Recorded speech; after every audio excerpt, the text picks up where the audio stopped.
अंकिता, तुम यहाँ? तुम भी कमाल करती हो। एक तरफ तो कहती हो कि मुझे नरेन से प्यार नहीं है, और दूसरी तरफ चोरी छुपे उसे मिलने आती हो। परी, मुझे तुमसे बात करने में कोई इंटरेस्ट नहीं है। क्यों? मुझसे बात करना अच्छा नहीं लगता? सिर्फ नरेन से बात करना चाहती हो? तुमने उसे जेल क्यों भिजवाया? उसे क्यों फोर्स किया अपने गुनाह कबूल करने के लिए? और तो और तुम उसे रणविजय के पास लेके गई, इमोशनल ब्लैकमेल किया उसे। ये सब तुम्हें किसने बताया?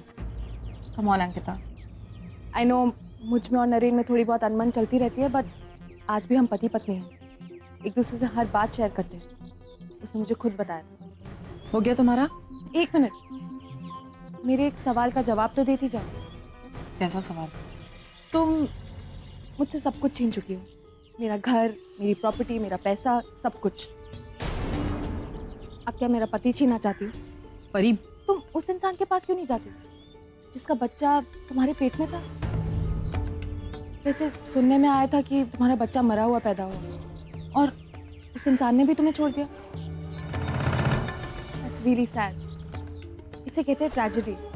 अब ना तुम्हारे पास बच्चा है, ना कोई चाहने वाला, और रणविजय, वो भी तो बेचारा कोमा में।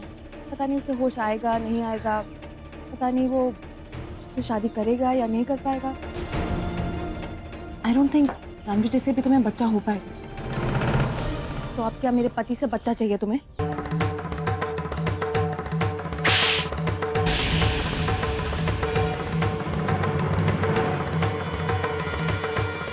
बस। तुम्हें पता है, मुझे पता था कि तुम बदतमीज हो, लेकिन तुम इतनी बदतमीज हो जाओगी मुझे ये नहीं पता था। Don't cross your lines, okay परी? मुझे पता है कि तुम मुझसे नफरत करती हो, बहुत नफरत करती हो, लेकिन भूलो मत कि मैं तुम्हारी बहन हूं। और ये क्या लगा रखा है, मेरे नरेन को छोड़ दो, मेरा नरेन मुझे वापस कर दो। तुम्हें एक नहीं 1000 बार कह चुकी हूँ कि तुम्हारे पति मिस्टर नरेन करमरकर में मुझे कोई इंटरेस्ट नहीं। अगर इंटरेस्ट होता ना तो 5 साल पहले छोड़कर नहीं जाती, तुम्हें सौंप कर नहीं जाती नरेन को। तुम्हें पता है तुम्हारी प्रॉब्लम क्या है? अगर तुम्हारी जगह कोई और लड़की होती ना परी, तो वो मुझे थैंक्स बोल रही होती कि मैंने उसके लिए इतना कुछ किया। लेकिन तुम्हारे शक्ल पे एक बार भी ये नहीं आया कि तुम्हें कोई फर्क पड़ता है इन सारी बातों से। सही कहा तुमने कि मेरे पास ना अपना बच्चा है, ना कोई चाहने वाला, लेकिन एक बात तो है जो तुम्हारे पास नहीं और ना कभी होगी। पता है क्या है वो? मिस्टर नरेन करमरकर की पहली पत्नी हूं, जो तुम कभी नहीं बन सकती, चाहकर भी नहीं बन सकती। हमारी शादी किन हालातों में हुई, किस वजह से हुई, ये मायने नहीं रखता।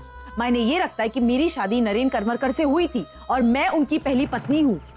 और शायद जो चीजें मैंने नरेन के साथ बांटी है ना, और नरेन ने मेरे साथ बांटी है, वो तुम कभी नहीं बांट सकती उसके साथ। क्या हुआ? तुम्हारे चेहरे का रंग क्यों उड़ गया? बहुत मजाक उड़ाना आता है ना तुम्हें लोगों का? जब खुद का मजाक बना तो मजा आया ना। आई विश कि तुम ये सारी बातें सुनकर सुधरने की कोशिश करो।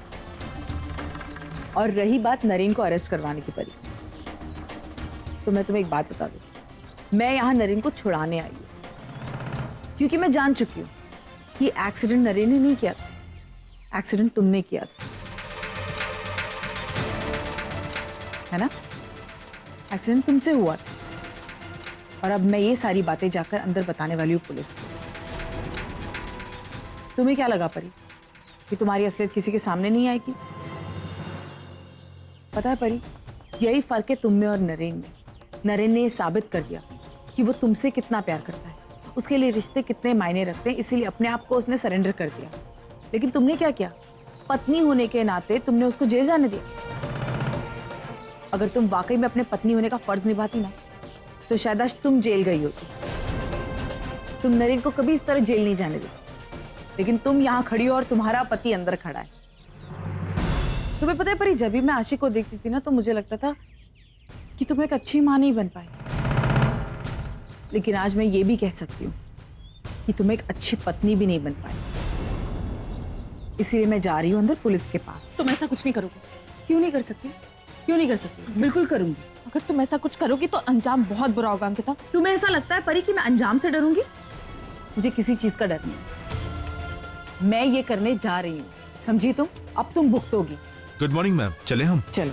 अंकिता प्लीज प्लीज ऐसा मत करना प्लीज, मेरी जिंदगी बर्बाद हो जाएगी अंकिता प्लीज।